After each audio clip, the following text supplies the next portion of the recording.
அஸ்ஸலாமு அலைக்கும் வரஹ்மத்துல்லாஹி வபரகாத்துஹு. எல்லாருமே அதிகமாக எதிர்பார்த்துட்ருந்த என்கிட்ட நிறைய பேர் கால் பண்ணி கேட்ட தஜ்வீத் கிளாஸஸ் இன்ஷால்லா நான் ஸ்டார்ட் பண்ண போகிறேன். ஏப்ரல் மாதத்துலேருந்து இந்த ரமலான் முடிவு பெற்ற உடனே நான் தஜ்வீத் கிளாஸஸ் ஆரம்பிக்க போகிறேன். டைமிங் பார்த்திங்கன்னா இன்ஷால்லா ஈவினிங் 7:30 to 8 ½ தான் கிளாஸ் இருக்கும். இது பார்த்திங்கன்னா வெறும் 3 month கோர்ஸ் தான். தீனியாத் மாதிரி குரான் கிளாஸ் மாதிரி உங்களுக்கு போயிட்டே இருக்காது. வெறும் 3 month கோர்ஸு. ஒரு மாதத்துக்கு ஃபீஸ் பே பண்ணி தான் இன்ஷால்லா படிக்கிற மாதிரி இருக்கும். ஒரு மாதத்துக்கு 750. ஸோ 3 மாதம் நீங்கள் பே பண்ணுற மாதிரி இருக்கும்.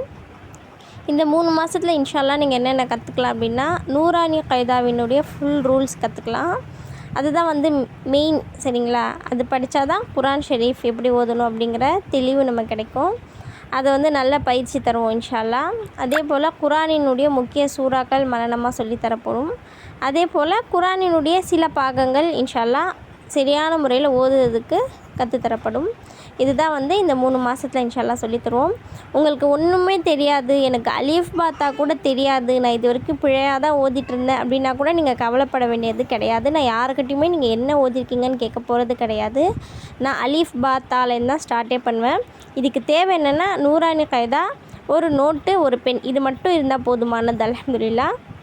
மீதி எல்லா பயிற்சிகளும் நானே உங்களுக்கு கொடுத்துருவேன். இன்ஷா அல்லாஹ். யாராக இருந்தாலும் கற்றுக்க முன் வாங்க. நிறைய பேர் கற்றுட்டு அப்படியே குரான் கிளாஸும் என்கிட்டயே ஜாயின் பண்ணிவிட்டு நிறைய பேர் பலன் பெற்றிருக்கீங்க. அல்ஹம்துலில்லாஹ். நினைக்கும் போது சந்தோஷமாக இருக்குது. ஸோ ரொம்ப நாளாக இந்த கிளாஸ் நான் அப்படியே நிறுத்தி வச்சுருந்தேன். ஸோ இந்த பேட்ச் திருப்பி ஆரம்பிச்சிட்டேன். நிறைய பேர் என்கிட்ட முன்னாடியே சொல்லியிருந்தீங்க, பட் நிறைய பேருடைய நம்பர் நான் மிஸ் பண்ணிட்டேன். அதுவும் மெயினாக சுமையா அப்பா சொல்லிவிட்டு மைசூரில் கடைசியாக அவங்கக்கிட்ட தான் நான் பேசினது. அப்பா மன்னிச்சிக்கோங்க, உண்மையாலுமே உங்கள் நம்பர் நான் மிஸ் பண்ணிட்டேன். இன்ஷால்லா எனக்கு வாட்ஸ்அப்பில் மெசேஜ் பண்ணுங்கள். நான் ஸ்க்ரீனில் நம்பர் தரேன். அஸ்ஸலாமு அலைக்கும்.